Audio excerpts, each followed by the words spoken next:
नमस्कार, स्वागत है आपका न्यूज 69 में। मैं हूं आपके साथ अंकिता और बढ़ते हैं इस वक्त की बड़ी खबर की ओर। केंद्रीय कृषि मंत्री शिवराज सिंह चौहान ने कहा, आज भी देश में लगभग 50% लोगों को रोजगार कृषि क्षेत्र देता है। अर्थव्यवस्था में योगदान 17% से ज्यादा है, लेकिन यह तो सीधा योगदान किसानों का है। सबसे बड़ा उपभोक्ता भी किसान है। वहीं केंद्रीय कृषि मंत्री ने कहा कि किसानों की आय बढ़ाएंगे, कृषि क्षेत्र का रोड मैप भी बनाएंगे। हमारा काम है उत्पादन की लागत घटना। नंबर 3, कृषि उत्पादन ज्यादा से ज्यादा संख्या में बढ़े।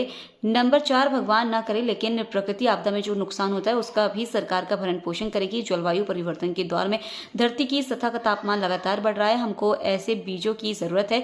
भारतीय कृषि अनुसंधान परिषद निरंतर इस काम में लगी है और अभी 109 बीजों की तैयारी की गई है, जिससे किसानों की उत्पादन क्षमता बढ़ेगी। भोपाल से न्यूज 69 के लिए दाऊद सिद्दीकी की रिपोर्ट। अनाज की 23, अनाज में भी चावल की 9, गेहूं की 2, जौ की 1, मक्का की 6, ज्वार की 1, बाजरा की 1, रागी की 1, चीना की 1, सांबा की 1, चने की 2, अरहर की 2, मसूर की 3, मटर की 1, मूंग की 2। ओवरऑल तिलहन की 7 फसलें। मैं नाम नहीं बता रहा हूं, आपको पूरी सूची दे दूंगा। चारा पशुओं के लिए बहुत आवश्यक है, उसकी 7 फसलें।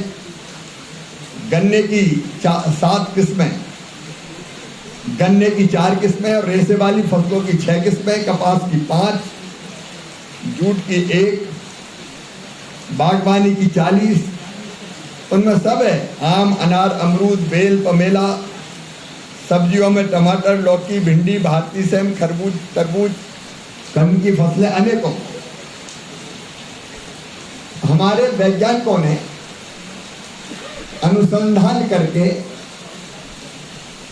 अधिक उत्पादन देने वाली, उनमें से धान की ऐसी किस्म भी है कि जिसमें 30% पानी कम लगेगा,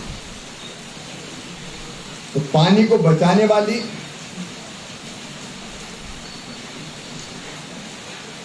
उत्पादन के साथ साथ कीटों का प्रकोप भी कम हो, वो प्रयत्न भी किया गया है। और मुझे बताते हुए खुशी है कि कल 12 तारीख को सवेरे 11 बजे प्रधानमंत्री श्रीमान नरेंद्र मोदी जी ये अलग अलग 109 किस्मों को किसान के लिए जारी करेंगे। ये फसलें अलग अलग एग्रो क्लाइमेटिक जोन के लिए अलग अलग है, अलग क्षेत्र के लिए अलग किस्म, क्योंकि हमारे अलग एग्रो क्लाइमेटिक जोन है। अब जो खेती हिमालयन क्षेत्र में हो सकती है वो समुद्र के तट पर नहीं हो सकती। जो मध्य भारत में हो सकती है वो नॉर्थ ईस्ट में नहीं हो सकती। तो एरिया स्पेसिफिक, वहां के जलवायु के अनुकूल ये फसलों के लिए बीजों की किस्में तैयार की गई है। और रिलीज करने का भी कोई बड़ा फंक्शन नहीं होगा। एक मंच बना हुआ है, बाकी हजारों लोग आए हुए। प्रधानमंत्री जी ने तय किया कि खेत में ही जाके फसल को रिलीज करेंगे, वो किसानों से चर्चा करके। कल आईसीआर के खेतों में जाएंगे प्रधानमंत्री जी और अलग अलग 3 स्थानों पर, एक जगह बागवानी और 2 जगह फसलों की बीजों की किस्मों को रिलीज करके किसानों के लिए समर्पित करेंगे। लैब टू लैंड, विज्ञान सीधे किसान तक पहुंचे, रिसर्च का पूरा फायदा किसान तक पहुंच जाए और वैज्ञानिक, किसान, कृषि विभाग सब एक जगह हो, ये प्रयत्न किया गया है।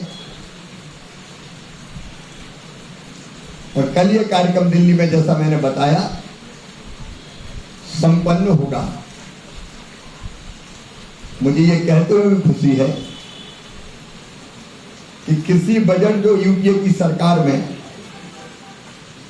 केवल 27,000 करोड़ रुपया हुआ करता था, वो एग्रीकल्चर और एलाइड सेक्टर का मिला के कृषि का 132 और बाकी सेक्टर को मिला के 1,52,000 करोड़ रुपया है। इसमें फर्टिलाइजर की सब्सिडी अलग है। पिछले साल 1,95,000 करोड़ रुपया की सब्सिडी केवल फर्टिलाइजर पर दी गई थी।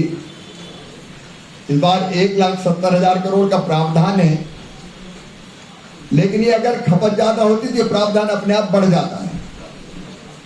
जैसे इस साल भी 2625 करोड़ रुपए का एक विशेष पैकेज अंतरराष्ट्रीय परिस्थितियों के कारण खाद के जहाजों को घूम के आना पड़ रहा है, उसमें समय भी ज्यादा लगता है, ट्रांसपोर्टेशन की कॉस्ट भी ज्यादा लगती है, वो भार किसान पर ना आए, इसलिए 2,625 करोड़ रुपए का भी एक विशेष पैकेज किसानों को दिया है। एग्रीकल्चर में सिंचाई बहुत महत्वपूर्ण है और सिंचाई का भी जो जल शक्ति मंत्रालय का बजट है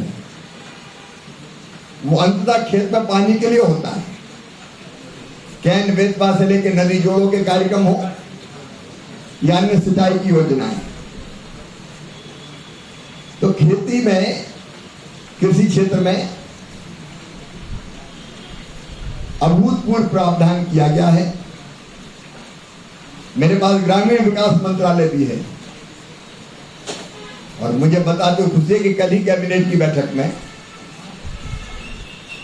ग्रामीण क्षेत्र में गरीबों के 2 करोड़ घर बनाने के फैसला किया है हमारे मंत्रिमंडल ने। 3 लाख करोड़ रुपया से ज्यादा खर्चा उसका होगा। इस खबर पर आपकी क्या है राय, हमें कमेंट सेक्शन में जरूर बताएं। तब तक के लिए धन्यवाद।